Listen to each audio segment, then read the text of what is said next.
আজ সকালটা যেন একটু অন্যরকম। ভারতীয় সঙ্গীত জগৎ আজ হারালো এক অমূল্য রত্ন। 92 বছর বয়সে আমাদের ছেড়ে চলে গেলেন সঙ্গীত শিল্পী আশা ভোসলে।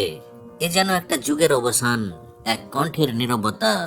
12 এপ্রিল 2026 রবিবার সকাল মুম্বাইয়ের ব্রিজ ক্যান্ডি হসপিটালে শেষ নিঃশ্বাস ত্যাগ করলেন প্রবাদ প্রতিম সঙ্গীত শিল্পী আশা ভোসলে।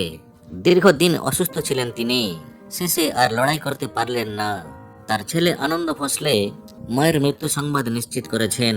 তার পরিবারের সাথে গোটা দেশ আজ যেন শোকস্তব্ধ। 1933 সালে জন্ম।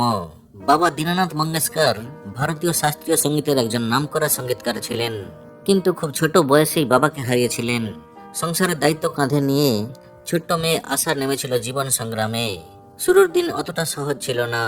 বাবার মতোই বড় দিদি বিখ্যাত সঙ্গীত শিল্পী লতা মঙ্গেশকর, বাবার মতো তিনিও গায়িকা হতে চেয়েছিলেন, কিন্তু তার লড়াই অতটাও সহজ ছিল না। কারণ তখন ইন্ডাস্ট্রিতে রাজত্ব করছেন তারই বড় দিদি লতা মঙ্গেশকর। অনেক সময় কম বাজেটের সিনেমায় গাইতে হতো গান, দিদির সঙ্গে পেরে ওঠেননি, কিন্তু হাল ছাড়েননি আশা ভোসলে। তারপর এলো সেই মোড়, ওপি নায়ারের সঙ্গে কাজ, আর সেখান থেকে শুরু একটি নতুন ইতিহাস। আশা ভোসলের কণ্ঠ মানেই যেন বৈচিত্র্য।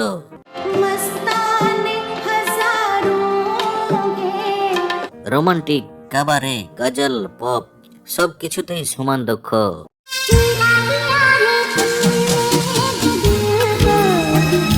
বিশেষ করে আর.ডি. বর্মনের সঙ্গে তার জুটি আজও কিংবদন্তি। তার ক্যারিয়ার 70 বছরেরও বেশি, 10,000-এরও বেশি গান গেয়েছেন তিনি। গিনেস বুকে রেকর্ড, বেশ কয়েকটি জাতীয় পুরস্কার, ফিল্মফেয়ার সহ দাদা সাহেব ফালকে পুরস্কার। এমন অর্জন খুব কম মানুষের ভাগ্যে জোটে। তার জীবন শুধু সাফল্যের গল্পই নয়, ভালোবাসা, কষ্ট, সংগ্রাম সবকিছুই মিশ্রণে তৈরি।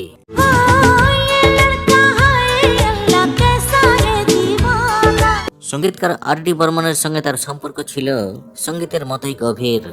একটা সময় যে বড় বোন লতা মঙ্গেশকরের সঙ্গে প্রতিযোগিতায় পিছিয়ে পড়েছিলেন, সেই বড় বোন লতা মঙ্গেশকরের সঙ্গেই পরবর্তীকালে কাঁধে কাঁধ মিলিয়ে গান করেছেন। লতাজিও 2 হাত ভরে আশীর্বাদ করেছিলেন তার প্রিয় ছোট বোনকে। আজ তিনি আমাদের মধ্যে নেই, কিন্তু রয়ে গেছে তার সেই সব বিখ্যাত গান, রয়েছে তার কণ্ঠ, রয়েছে তার স্মৃতি। তিনি চলে গেছেন আমাদের ছেড়ে, কিন্তু তার সুর কখনোই মরবে না। পৃথিবীতে যতদিন সঙ্গীত থাকবে, শ্রদ্ধেয় শিল্পী আশা ভোসলের কণ্ঠ বেঁচে থাকবে প্রতিটি সঙ্গীত প্রেমী মানুষের হৃদয়ে। পরপারে অনেক ভালো থাকুন প্রিয় শিল্পী। আমাদের চ্যানেলের তরফ থেকে শ্রদ্ধেয় শিল্পী আশা ভোসলের সমস্ত ভক্তমণ্ডলী ও তার পরিবারকে জানাই গভীর সমবেদনা। যেতে দাও আমারে কোনা।